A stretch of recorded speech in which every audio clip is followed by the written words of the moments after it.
शांतिपुर गांव की सुबह का सूरज धीरे धीरे खेतों पर चमक रहा था। बच्चे खेल रहे थे, पक्षियों की चहचहाहट गूंज रही थी, नदी का पानी चमक रहा था। तन्मय, पुच्छी और गोपाल तीनों खेलते हुए हंसी मजाक कर रहे थे। तभी गांव के बूढ़े वोलू काका आकर बैठ गए और कहानी सुनाने लगे। उन्होंने कहा, बहुत साल पहले इस गांव में एक जादुई बांसुरी थी। उस बांसुरी को जो बजाता, सारे जानवर और प्रकृति उसकी बात मान लेते थे। लेकिन वह बांसुरी कहीं खो गई। तब से कोई उसे नहीं ढूंढ पाया। तन्मय की आंखों में चमक आ गई, पुच्छी के चेहरे पर शरारती मुस्कान थी, गोपाल डरते हुए भी तैयार हो गया। तीनों ने तय किया कि वे बांसुरी ढूंढेंगे। तीनों निकल पड़े। गांव के पास के गहरे जंगल की ओर पेड़ों से छनकर आती धूप, अजीब आवाजें और हवा की सरसराहट डरावना माहौल बना रही थी। अचानक उन्हें एक बूढ़े साधु मिले। साधु ने कहा, बांसुरी पाने के लिए तुम्हें साहस, सच्चाई और दोस्ती की परीक्षा देनी होगी। साधु की बात सुनकर वे आगे बढ़े। तभी सामने एक नदी आई। नदी के पानी में झांकते ही हर किसी को अपना सबसे बड़ा डर दिखा। गोपाल को विशाल सांप नजर आया, पुच्छी को डरावना राक्षस और तन्मय ने खुद को अकेला और असहाय देखा। वे घबरा गए, लेकिन तीनों ने एक दूसरे का हाथ थामा और हिम्मत दी। मिलकर उन्होंने नदी पार कर ली।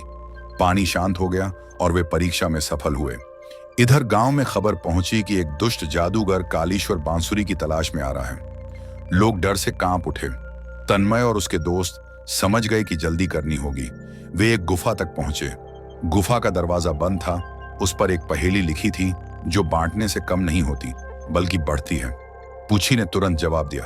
प्यार दरवाजा खुल गया। अंदर चमकती रोशनी में बांसुरी रखी थी। उन्होंने उसे उठा लिया। तभी कालीश्वर बिजली और तूफान के साथ प्रकट हुआ। आसमान काला हो गया, धरती कांप उठी। वह गरज कर बोला, बांसुरी मुझे दो, यह मेरी है। तन्मय ने बांसुरी बजाने की कोशिश की, लेकिन कुछ नहीं हुआ। उसने फिर कोशिश की, लेकिन कोई असर नहीं पड़ा। अचानक उसके मन में आया, मैं बांसुरी अपने लिए नहीं चाहता, मैं सिर्फ गांव को बचाना चाहता हूं। यही सोचकर उसने फिर बांसुरी बजाई। इस बार मधुर धुन गूंज उठी। चारों तरफ शांति फैल गई। जानवर शांत हो गए, नदी थम गई, हवा मधुर हो गई। कालीश्वर चीखता हुआ धुएं में बदल गया और गायब हो गया। तीनों दोस्त बांसुरी लेकर गांव लौटे। सब लोग खुशी से झूम उठे।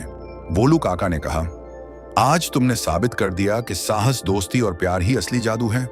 तन्मय ने बांसुरी को मंदिर में रख दिया ताकि कोई उसे बुरे काम में इस्तेमाल न कर सके।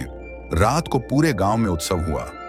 आतिशबाजी, गाना, हंसी और नाच के बीच चारों ओर रौनक छा गई। शांतिपुर का आसमान रंगों से भर गया और कहानी खत्म हुई। खुशी और उम्मीद की रोशनी के साथ